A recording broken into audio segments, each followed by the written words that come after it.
அனைவருக்கும் வணக்கம். இன்றைக்கி வந்து சிக்கனில் வந்து உப்பு கறி செய்கிறேன். உப்பு கறிக்கு வந்து தேவையான பொருட்கள் காட்டுறேன் பாருங்கள்.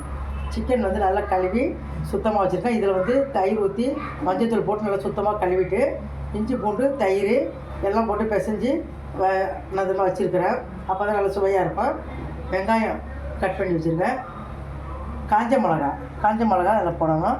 பட்டை சோம்பு இஞ்சி பூண்டு விழுது கொத்தமல்லி கருவேப்பிலை. இப்போ செய்முறை பாருங்கள். கடாயை வச்சுருக்கேன்.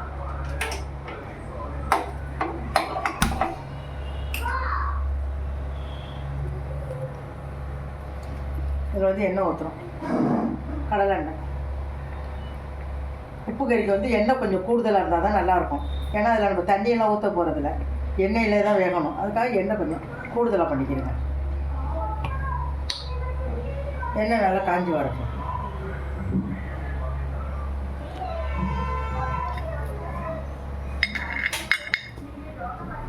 எண்ணெய் நல்லா காஞ்சி வந்தது. இதில் வந்து பட்டை சோம்பு ஏலை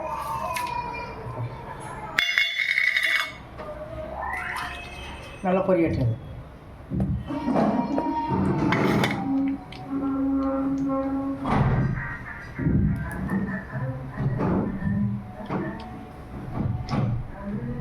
நல்லா கொஞ்சம் செவந்து வரட்டும் பாருங்கள். இதனால் செவக்கிற வரைக்கும் இதெல்லாம் நம்ம வந்து இதுக்கு வந்து பருப்பு டால் வச்சுருக்கிறேன். நல்லா ஊற்றிக்க நல்லாயிருக்கும். டால் வச்சுருக்கிறேன். காய் போடாமல் காஞ்ச மிளகா போட்டு தாளித்து வச்சுருக்கோம். அதில் நல்லா சுவையாக இருக்கும். நம்ம வேணால் கூட ரசம் கூட வச்சுக்கலாம். இப்போ இது கொஞ்சம் நல்லா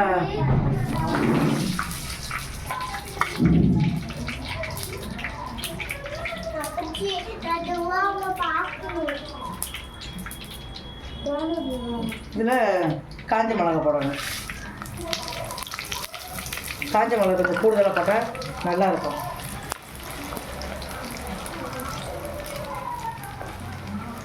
கொஞ்சம் நல்லா செவந்து வந்தது. அப்போ தான் இந்த காஞ்ச மிளகா நல்லாயிருக்கும். நல்லா கொஞ்சம் வேக வரணும். இதோட கட் பண்ணி வச்சுட்டு வெங்காயத்தை போடணும். சின்ன வெங்காயம் பெரிய வெங்காயம் ரெண்டுமே கட் பண்ணி வச்சுக்கோங்க. வெங்காயம் கொஞ்சம் கூடுதலாக இருக்கணும்.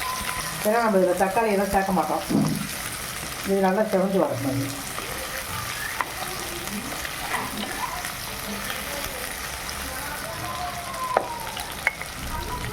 கொஞ்சம் உப்பு போட்டுக்கலாம். இந்து உப்பு போடுங்க. உப்பு போட்டால் கொஞ்சம் நல்லா சேர்ந்து நல்லாயிருக்கும். கொஞ்சம் லைட்டாக போட்டுக்கலாம்.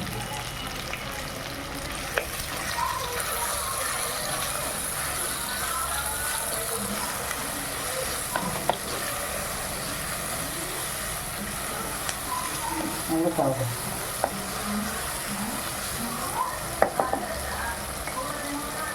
நல்லா செவந்து வந்தால் தான் நல்லாயிருக்கும். இதில் கொஞ்சோண்டு கருவேப்பிலை போட்டுப்போம். ஏன்னா கறி வெந்து மேலே போட்டால் தான் இன்னும் சுவையாக இருக்கும். சொல்லி கொஞ்சம் போட்டுப்போம் கருவேப்பிலை.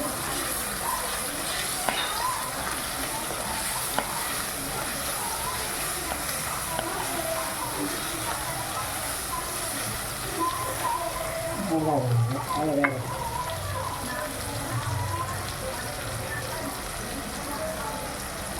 நல்லா செவந்து வைப்போம். இதோடு கொஞ்சம் வந்து இஞ்சி பூண்டு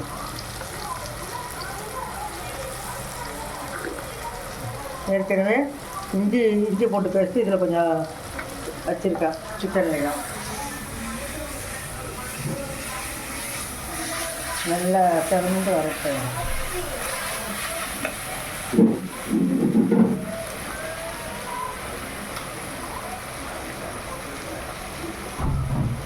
கொஞ்சம் மஞ்சத்தூள் போட்டுக்கோங்க.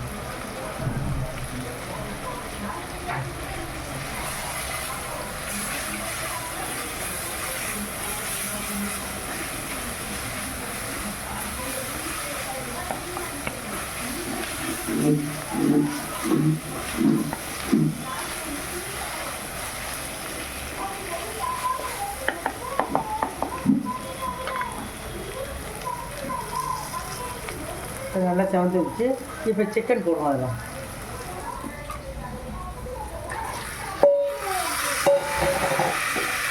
சிக்கன்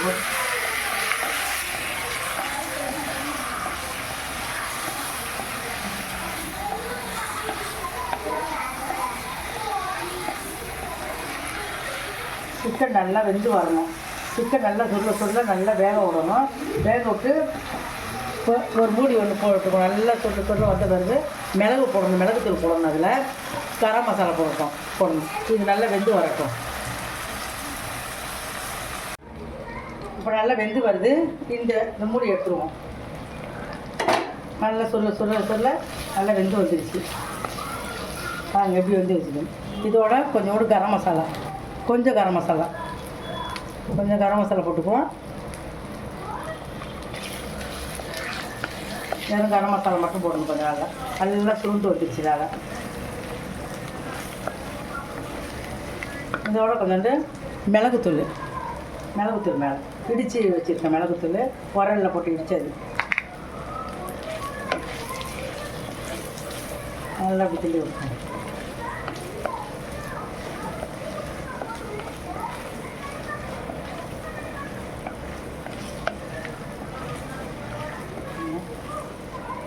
நல்லா சுவையாகிடுச்சு. இப்போ வந்து ஸ்டவ் ஆஃப் பண்ணிவிட்டு கொத்தமல்லி, கருவேப்பிலை இது வந்து மேலே போடணும். மேலே போட்டால் தான் சுவையாக இருக்கும். மேலே போட்டு மூடி வச்சுக்கோங்க.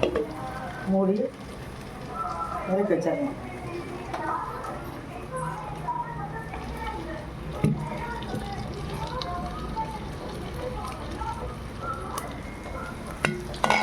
இப்போ பாருங்கள் எவ்வளோ சுவையாக இருக்குன்னு.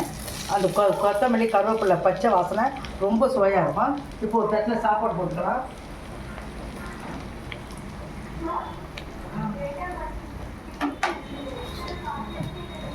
இந்த சாம்பார்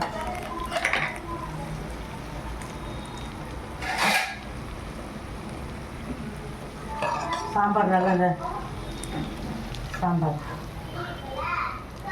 காய் போடாத டால் மாதிரி வச்சுருக்கேன். இதோடு சிக்கன்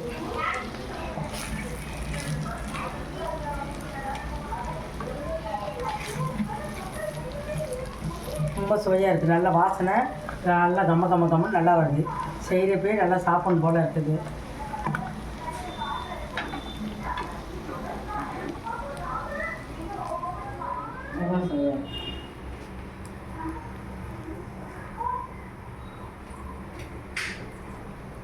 லைக் பண்ணுங்கள், கமெண்ட் பண்ணுங்கள், ஷேர் பண்ணுங்கள். உங்களோட ஆதரவை தினமும் கொடுங்க. மிக்க நன்றி. வணக்கம்.